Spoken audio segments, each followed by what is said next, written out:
Port Townsend, Washington, home to a majestic castle overlooking the chilling waters of Puget Sound.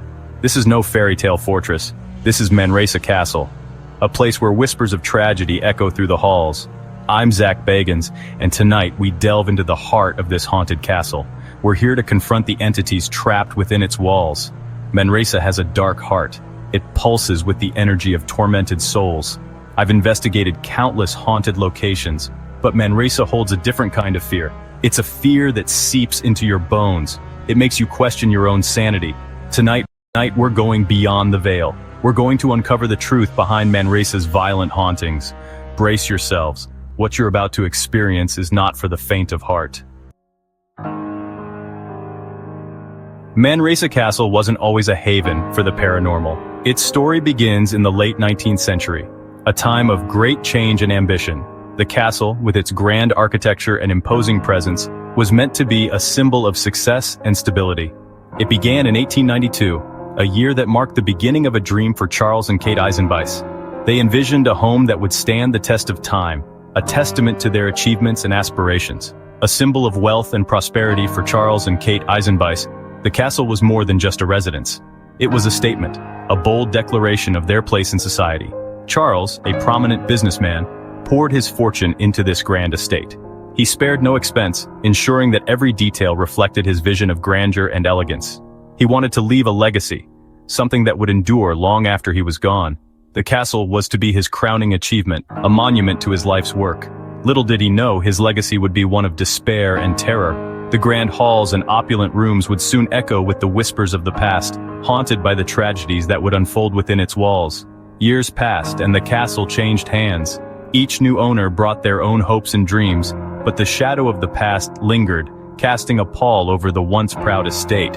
It became a home for nuns seeking solace. The quiet, contemplative life they led was a stark contrast to the castle's opulent beginnings, but even they could not escape the eerie presence that seemed to pervade the place. Then, a training college for Jesuit priests. The young men who came to study and prepare for their spiritual journeys found themselves confronted by the inexplicable, the unexplainable.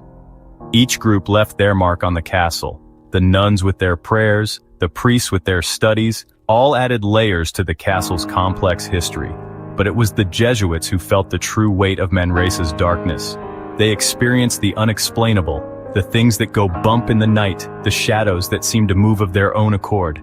The things that go bump in the night, the creaking doors, the whispers in the dark, all became part of the castle's eerie legend. It was during this time the stories began. Tales of hauntings, of restless spirits unable to find peace, started to circulate. The castle's reputation as a place of supernatural occurrences grew. Whispers of a monk driven to suicide. His tormented soul, it was said, still roamed the halls, seeking redemption or perhaps revenge. A young woman leaping to her death. Her tragic end added to the castle's dark lore, her spirit said to be seen at the window from which she jumped. These tragedies stained the soul of Manresa. The once grand estate was now a place of sorrow and fear, its halls echoing with the cries of the past. They fueled the paranormal firestorm that rages within. The castle, now a haven for ghost hunters and thrill seekers, stands as a testament to the enduring power of its haunted history. Room 302. A number that echoes with sorrow and despair. A place where despair lingers in the air, thick and suffocating, like a heavy fog that never lifts. It's here a Jesuit priest, driven to madness by the weight of his own guilt and sorrow, took his own life in a moment of utter despair. They say he hanged himself in the attic above, his final moments filled with anguish and torment. His tormented soul unable to find peace, wandering the halls of Manresa Castle, forever trapped in a cycle of despair. Guests have reported chilling encounters, their experiences leaving them shaken and fearful. Footsteps echoing in the dead of night as if the very walls of the castle are alive with the memories of the past. An oppressive feeling of being watched, eyes that seem to follow you wherever you go, making the hairs on the back of your neck stand on end. But it's the EVP recordings that send shivers down your spine, capturing voices from beyond the grave. A voice, deep and sorrowful, captured on tape, whispering words that chill you to the bone. "I'm not here," it whispers, a haunting reminder of the monk's tragic end and his eternal suffering. a chilling reminder of the monk's tragic end, his spirit forever bound to the place of his demise. I've stood in room 302, felt the weight of the monk's despair pressing down on me. It's a palpable energy, a heavy, suffocating presence that wraps around you like a shroud, making it hard to breathe. One that wraps around you like a shroud, a constant reminder of the sorrow and despair that permeates the very walls of the castle. This is not a place for the living, but a space reserved for the tormented souls trapped between worlds, forever seeking solace but never finding it. It's a space reserved for the tormented souls trapped between worlds, their cries of anguish echoing through the halls, a constant reminder of the tragedy that unfolded within these walls. Love and loss, two sides of the same coin, forever intertwined in a dance of fate and sorrow. In room 306, these emotions collide in a heartbreaking display of paranormal activity. This room, nestled within the ancient walls of a historic castle, has witnessed the most profound depths of human emotion. The story goes that a young woman, heartbroken over the false news of her lover's death, jumped from the window.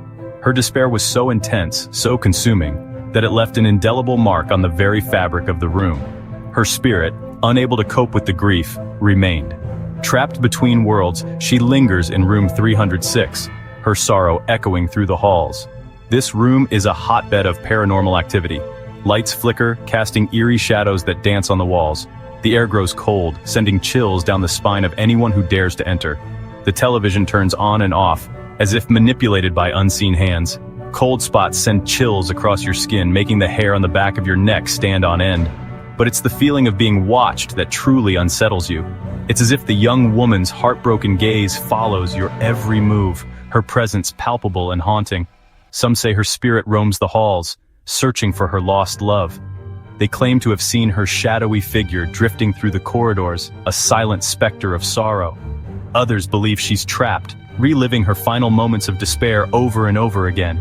They say that on certain nights, you can hear her cries of anguish, a haunting reminder of her tragic fate. Whatever the truth may be, room 306 stands as a chilling reminder of the power of love and the devastating consequences of loss. It is a place where the past and present collide, where the living and the dead coexist in a delicate balance of sorrow and longing.